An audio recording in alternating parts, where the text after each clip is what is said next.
El embajador designado de México en Estados Unidos, Jerónimo Gutiérrez, compareció hoy en el Senado y ahí agradeció que se conociera el memorándum sobre migración antes de la visita que el próximo jueves van a realizar al país el secretario de Estado, Rex Tillerson, y del Departamento de Seguridad Interior, John Kelly. Es una situación, refiriéndose al memorándum, dijo el embajador designado, es una situación seria. Es serio lo que ahí se está planteando y espera que el asunto de la seguridad fronteriza, la migración, forme parte de las pláticas que ambos altos funcionarios de Washington van a tener el próximo jueves aquí con el gobierno mexicano. De esto vamos a hablar hoy en Opiniones Encontradas. Muchas gracias por estar con nosotros en este programa en el que todas las ideas se pueden cuestionar siempre que se debatan.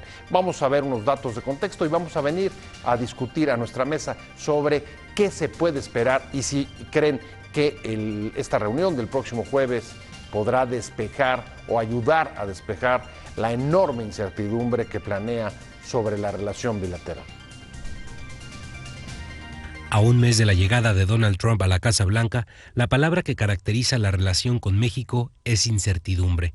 Todo esto porque la nueva administración estadounidense aún no muestra con claridad hasta dónde está dispuesta a llegar en el cambio de reglas de la relación con su vecino del sur. Por ello, es muy relevante la primera visita que esta semana harán a México dos altos funcionarios de su gobierno, el secretario de Estado Rex Tillerson y el secretario de Seguridad Interior John Kelly, después de la cancelación de la reunión que el 31 de enero tendrían Peña Nieto y Trump. ¿Ayudará a despejar las dudas? A pesar de la volatilidad, el peso se ha desligado de ella y gana fuerza ante el dólar desde el 20 de enero. No obstante, persiste la preocupación por las recientes redadas de indocumentados, la falta de definición de la política comercial y la retórica de Trump sobre la frontera. El pasado 25 de enero, el presidente estadounidense escaló la hostilidad con México con un decreto crucial que ordena la construcción de un muro fronterizo y que, según sus críticos, expande la deportación de indocumentados. Respecto al otro punto de conflicto, la renegociación del Tratado de Libre Comercio de América del Norte a la luz de sus políticas proteccionistas, Trump ha dado muestras de no tener claro si encarar la relación con México vía aranceles o vía un ajuste fiscal fronterizo. Peña Nieto aseguró que la estrategia de negociación en esta etapa de redefinición de la relación bilateral incluía colocar en la mesa todos los temas, no solo el comercio, sino en particular la colaboración fronteriza y de seguridad. Posiciones. 1. Tillerson y Kelly discutirán la seguridad fronteriza, la cooperación policial y el comercio, entre otros temas, de acuerdo con el escrito difundido por el Departamento de Seguridad Nacional. 2. El gobierno mexicano no aceptará cuotas ni aranceles en la renegociación del Tratado de Libre Comercio, aseguró el secretario de Economía Ildefonso Guajardo. 3. Las empresas están preocupadas, los grupos de migrantes y los migrantes están preocupados. Pienso que los residentes de la zona fronteriza entre México y Estados Unidos están preocupados, dijo Chris Willerson, subdirector del Instituto México del Woodrow Wilson Center. 4. En este momento, está cada vez más claro que la administración Trump no tiene un plan viable para arreglar lo que ellos ven como el déficit comercial de Estados Unidos con México.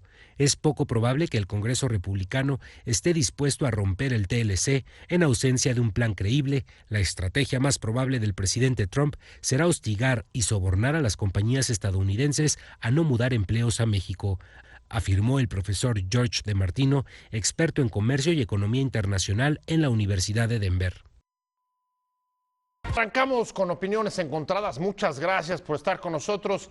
Y sin duda, esta semana en la agenda política del país estará marcada en buena medida por la visita que el próximo jueves van a hacer a México el secretario de Estado de Estados Unidos, Rex Tillerson, y el jefe del Departamento de Seguridad Interior, John Kelly. ¿Qué esperar de esta visita? ¿Servirá para despejar las dudas, la incertidumbre, la enorme incertidumbre, hay que decirlo así, que hay en la relación bilateral? Hoy mismo el embajador designado de México en Washington, Jerónimo Gutiérrez, comentaba sobre los memorándums que se conocen esta vez antes de que llegue al país esta visita a los funcionarios, que se trata de una situación seria. aunque agradecía pues esta vez haberlos conocido antes de que llegaran al país, a diferencia de lo que ha sucedido en Washington y que usted lo sabe cuando nuestro canciller ha estado allá. Me da mucho gusto que esté conmigo para entrarle a este tema, como siempre es un honor tenerla aquí a la embajadora Olga Pellicer. Embajadora, un honor que esté con nosotros. Muchas gracias por venir. Muchas gracias. Y Arturo Magaña Duplancher, es el del Centro de Estudios Internacionales Gilberto Bosques del Senado. Así es, muchas gracias. Que además traen mucha chamba últimamente. Como podrás imaginarte. Entre la comparecencia de hoy, la comparecencia de la próxima del semana, del canciller el próximo martes, ¿no? Así es, el próximo martes. Correcto. Pues tiempos convulsos, sin duda.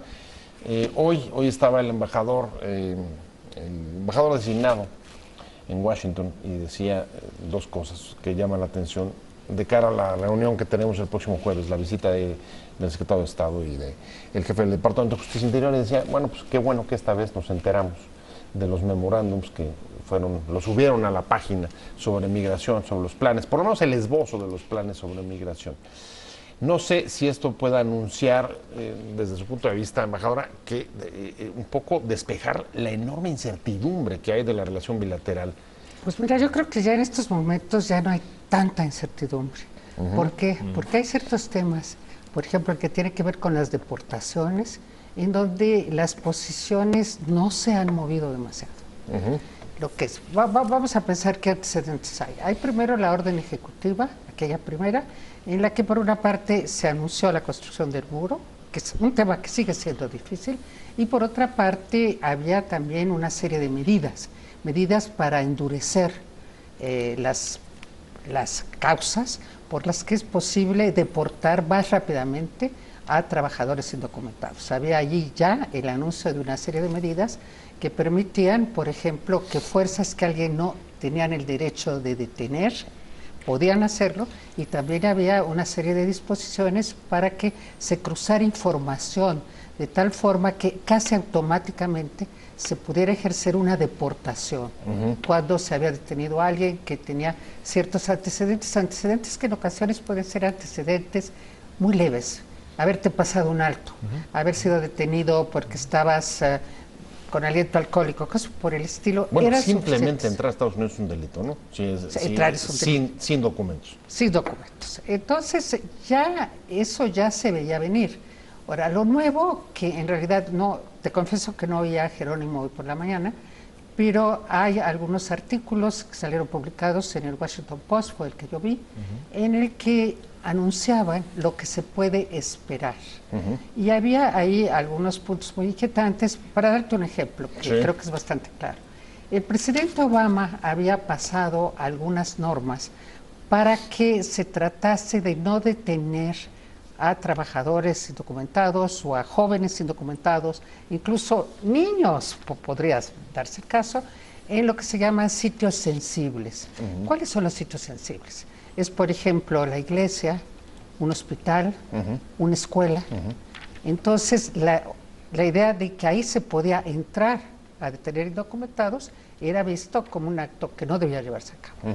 Bueno, tengo entendido, aunque el artículo, el que yo leí fue hoy por la mañana, todavía no aparecía como algo definitivo, pero se creía que las nuevas leyes van a permitir justamente violar, si quieres, esos sitios sensibles. Digamos, que alguien que esté en el hospital, alguien que esté en la escuela, alguien que está en la iglesia, pueden ahí detenerlo, cosa que antes se trataba de que no ocurra. Digamos, después del veto migratorio, lo que queda bastante claro es que siguen con los mismos planes, digamos, de nivel de agresividad, pero a través del endurecimiento, de las medidas policíacas. Sí. ¿Eso es un poco lo que estamos viendo, Arturo? Pues por supuesto que sí, tiene mucha razón la embajadora Pellicer. Hay una profundización de la lógica de las acciones ejecutivas. Estos memorándums son memorándums de implementación de estas acciones ejecutivas, y lo que hacen es precisar ciertos alcances y definir, digamos, algunos temas centrales de cómo estarían siendo llevadas a cabo. Más allá de estos temas y de que efectivamente está planteado el aumento muy impresionante desde mi punto de vista del número de agentes migratorios. 15,000 se está hablando, ¿no? 15,000, porque son 10,000 para, digamos, ICE, el Servicio de Inmigración y Aduanas, y 5,000 para la patrulla fronteriza, más lo que eso supone del aumento de centros de detención en la frontera. Una transformación, yo creo que sí, de fondo sobre la concepción de la migración no autorizada como un delito, lo decías tú muy bien, como un crimen. Y de su asociación ineludible, ¿no? Es decir, migración indocumentada igual a crímenes de toda índole que necesitan ser, por lo tanto, expulsados. Y de ahí esta cosa que me parece que los memorandos precisan sobre los alcances de la deportación expedita. En antaño, es decir, inmediatamente después en la frontera. Durante el gobierno de Obama estábamos hablando de que tenían que pasar menos de 14 días, ¿no?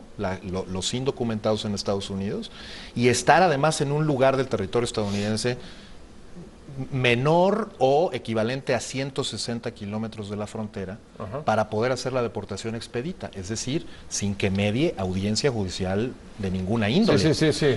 Ahora de lo que se trata es que básicamente se amplían los criterios de esa definición para que sea prácticamente cualquiera que en el periodo de 2 años de su estancia en Estados Unidos y donde sea que se encuentre el territorio, eso va a implicar una complejidad logística muy importante y de recursos, podrá ser deportado sin juicio. Lo que está abriendo la puerta es para la posibilidad de que haya deportaciones masivas sin criterios muy claros, digamos, o con muchísima discrecionalidad.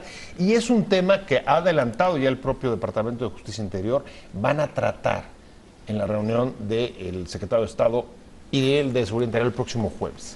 Yo creo que, no sé, aquí el término masivo es algo que todavía no sabemos. ¿Por qué? Porque implementarlo en forma, es decir, por ejemplo, hacer una redada de 500 personas no es nada fácil. Claro, operativamente es complejo. Entonces, aquí más bien lo que se ve son leyes que reducen la posibilidad de llevar a juicio los casos. Y esto es bastante grave porque una de las defensas muy importantes que tiene México es que el derecho se aplique, que haya un debido proceso y que realmente se pueda investigar por qué. Pero si tú haces una deportación inmediata, te detienen y de inmediato ya te llevaron a la frontera y te sacan, entonces esa posibilidad de recurrir a las instancias judiciales, muchas de las cuales yo creo que tienen una gran simpatía por el caso de los mexicanos, otros porque los necesitan, porque la verdad no les va a convenir que de repente desaparezca uno de sus mejores trabajadores, qué sé yo, para una faena agrícola o bien para una faena de construcción bastante complicada para la que los mexicanos hacen un trabajo espléndido.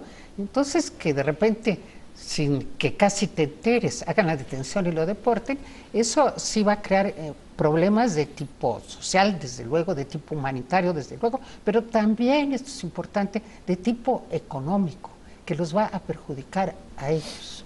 Y sin embargo, parece que esta rápida deportación es uno de los temas justamente en que hay un nuevo matiz, si quieres, pero un matiz de consecuencias muy graves.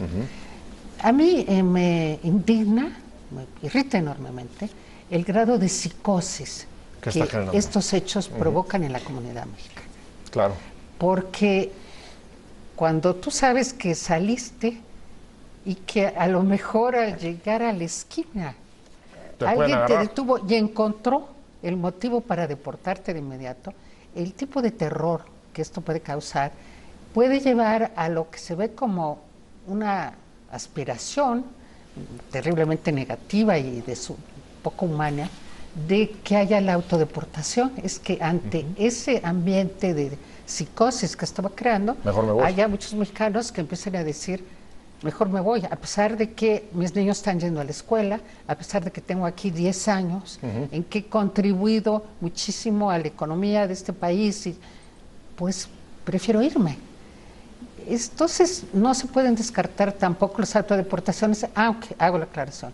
Hasta este momento, de acuerdo con unas entrevistas que se llevaron a cabo la semana pasada en Arizona, cuando estuvieron por allá algunos intelectuales mexicanos, fue Héctor Aguilar, fue Jorge Castañeda, en fin, y entrevistaron, y la reacción de la comunidad mexicana en estos momentos es yo prefiero quedarme.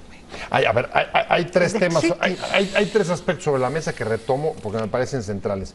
Uno, el tema de evitar los procesos judiciales, de alguna manera nos está desarmando a México, porque lo que estaban, digamos que la estrategia mexicana era apoyar la defensa jurídica de los migrantes con abogados para defenderse e incluso inundar, eso es por ejemplo parte de lo que llevaron Castañeda y Aguilar a Arizona, inundar los tribunales con procesos jurídicos.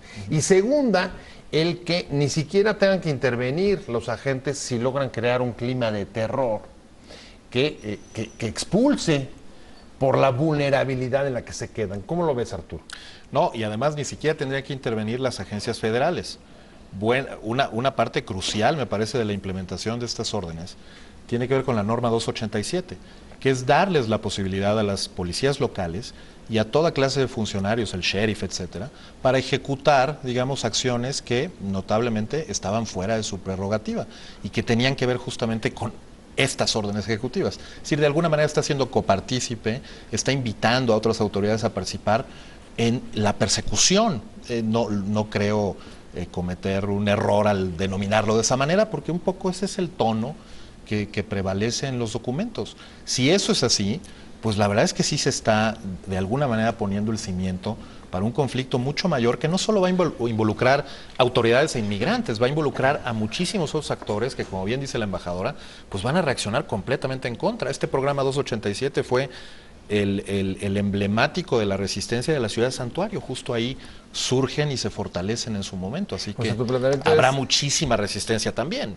Claro, pero tu planteamiento sería, si eso se lleva a la práctica, como está sucediendo aparentemente, lo que va a ser difícil es no tener una espiral de conflictividad muchísimo mayor en la relación bilateral. Pues con crítica y debate sobre séptimo arte en Corte y Queda con Lucero Calderón, Adrián Ruiz y Enrique Solórzano a las 12:30 horas. Y a las 14:30 horas, un espacio donde la cultura, el arte y el entretenimiento se abren paso para ponerte al tanto sobre la escena nacional. Cápsulas, cartelera e invitados especiales en Expresiones con Oliver Flores por Excelsior TV.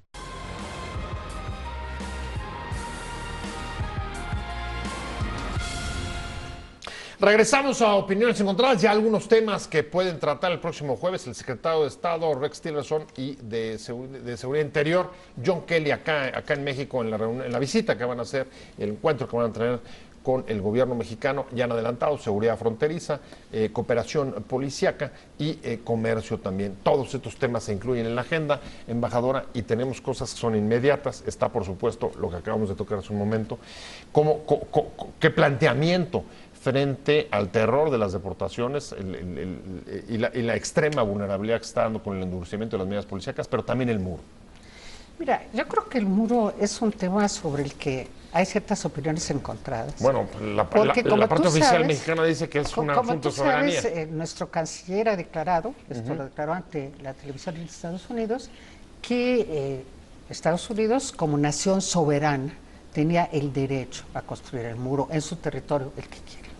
Y a mí me parece que entramos aquí a un terreno en donde no podemos considerar que un ejercicio de la soberanía puede ser construir un muro con un valor simbólico. Es cierto que el muro que separa México de Estados Unidos pues existe desde hace más de 30 años, por ejemplo en la zona de Tijuana, Santiago, ha estado ahí. Entonces alguien podría decir, bueno, es que ya hay 1000 kilómetros de muro, lo cual es cierto. Pero en esta ocasión el muro ha sido presentado con una fuerte posición, con un espíritu de dividir, de decir, no los queremos aquí. Bueno, de exclusión. De exclusión. Pues, podemos decirlo así. Y por eso yo creo que por su valor simbólico, el muro es algo más que continuar con un muro que ya se venía construyendo desde hace varios años. Y que en este caso, algo de lo que sí sería importante hablar es de hasta dónde podemos llegar a una convivencia no solo razonable, amigable, sino conveniente para los dos países. No es solamente en el interés de México que no haya la idea de un muro. es en el interés de los Estados Unidos, de su relación, no solo con México, sino con toda América Latina. Claro. Tú sabes que hay latinoamericanos que han declarado, por ejemplo, me refiero a Ricardo Lagos de Chile, que hizo unas declaraciones al respecto, que ellos querrían pronunciarse más duramente contra el muro, pero que el gobierno mexicano en lo que se ha centrado es en quién lo paga.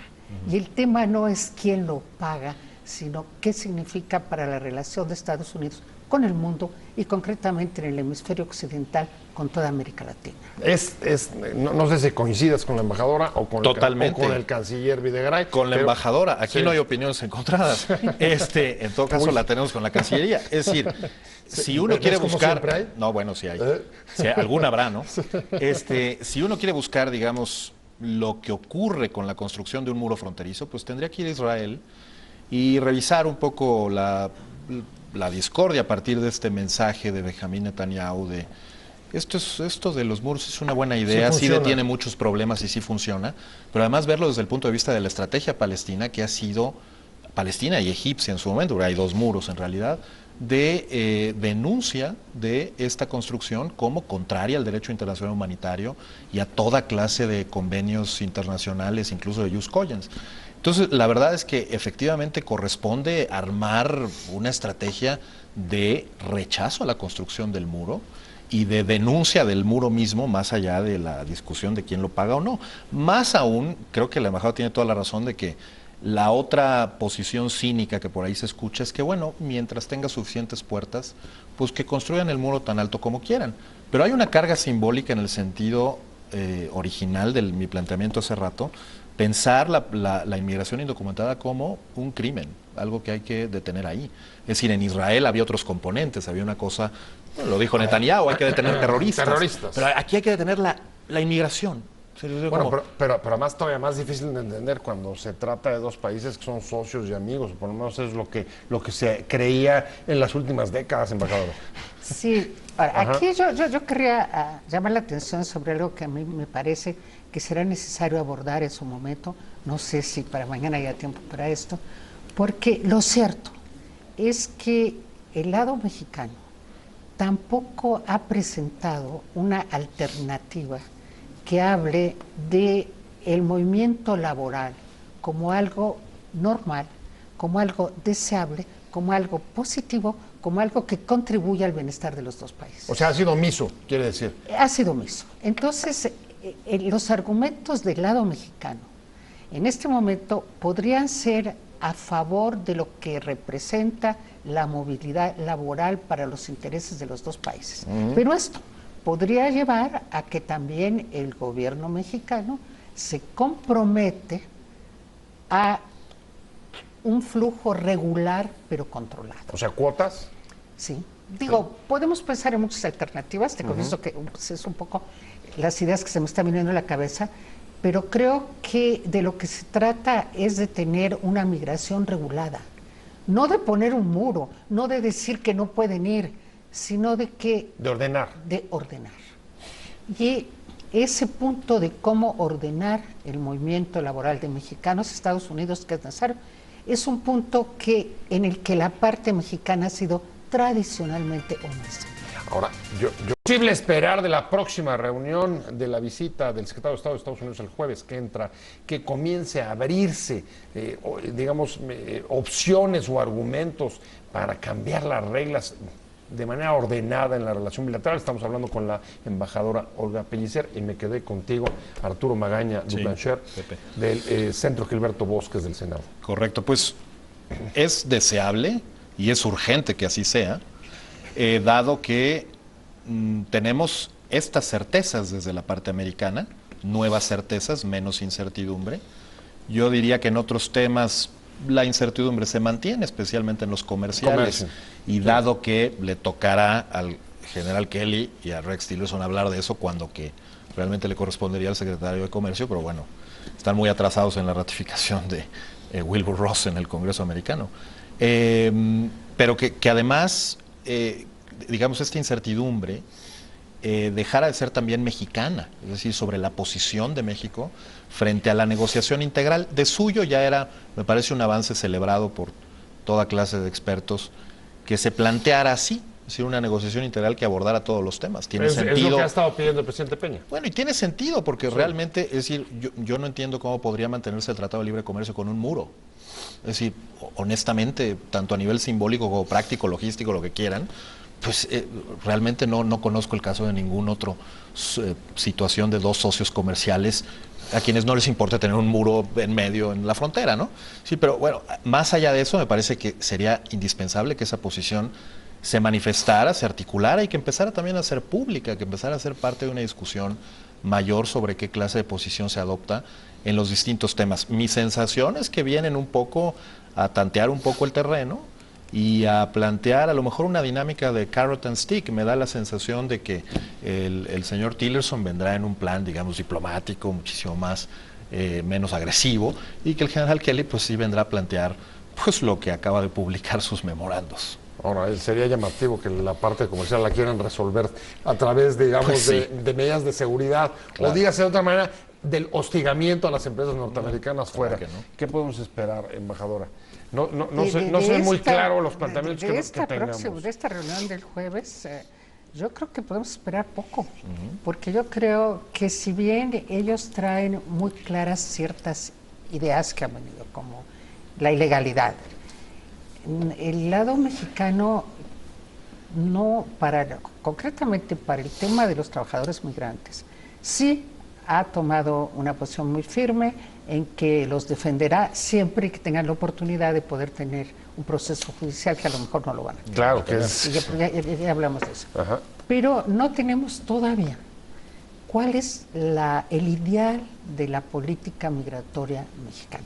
Y yo quería aquí referirme a un estudio que confieso que lo ojeé muy rápidamente, no lo conozco a fondo, pero que me parece que sería recomendable abordarlo, que es un estudio que hizo desde la Universidad de Yale con alguna otra institución, el presidente Zedillo, junto con otros investigadores, en el que lo que proponen es estudiar los temas de la necesaria movilidad laboral entre los países. Porque esto nos lleva definitivamente a ver la migración no como criminales, no qué es lo que hay que tratar de evitar, sino como movimientos necesarios en el siglo XXI y en las economías contemporáneas. Como parte, digamos, de la interdependencia de una interdependencia inevitable, y en la que podemos decirlo, como se dice, win-win situation, en la que México puede ganar y ellos pueden ganar, y nosotros tenemos que tratar de llegar al discurso en que no estamos tan enfrentados, sino estamos encontrando algunos puntos de común acuerdo. A mí me parece, por ejemplo, que el acuerdo comercial, que todavía no lo tratamos, quizá no nos dará tiempo, ni viene al caso, porque creo que le falta todavía, pero un acuerdo comercial debía de tener un protocolo de movilidad laboral. Incluido, claro. Incluido porque además forma parte de muchos acuerdos de comercio. Es decir, ¿qué podemos hacer para que estos mexicanos que quieren estar y venir a Estados Unidos, algunos ya están aquí, son cuadros muy capacitados, les sirvan a ustedes, pero no les creen esa sensación de que a lo mejor son delincuentes, que a lo mejor son terroristas, que no sé qué? No, que lo veamos tranquilamente como un buen acuerdo, en que vamos a poderles dar el permiso de trabajo a todos aquellos... A ver, claro, como parte de un mercado. Claro. No, es un pero mercado que incluye... cambiar el enfoque totalmente. Pero para eso necesitamos que el discurso mexicano sobre el tema esté bien desarrollado. Bueno, no lo creo imposible, pero sí me parece que cambiaría la situación. Se dicen, sí, él vino a plantearnos que van a acelerar la deportación. Y yo le voy a decir, y nosotros le vamos a decir que eso va a perjudicar su economía. ¿Y quién va a recoger ahora las manzanas en no sé dónde? ¿Y quién va a contribuir a la construcción? Pero nosotros queremos que no sean ilegales. Nosotros queremos ponernos de acuerdo sobre otro esquema. Y ahí yo creo que no solamente podría haber un cierto poder de convencimiento, sino también podría haber convencimiento hacia adentro. Es decir, que nosotros veamos con mayor respeto lo que hasta ahora se ha llevado de una manera tan atropellada y sin un discurso realmente conducente a claridad sobre y qué buscamos nosotros. Ahora, el problema es que si no tenemos ese enfoque, lo que está reflejando más bien es la falta de política.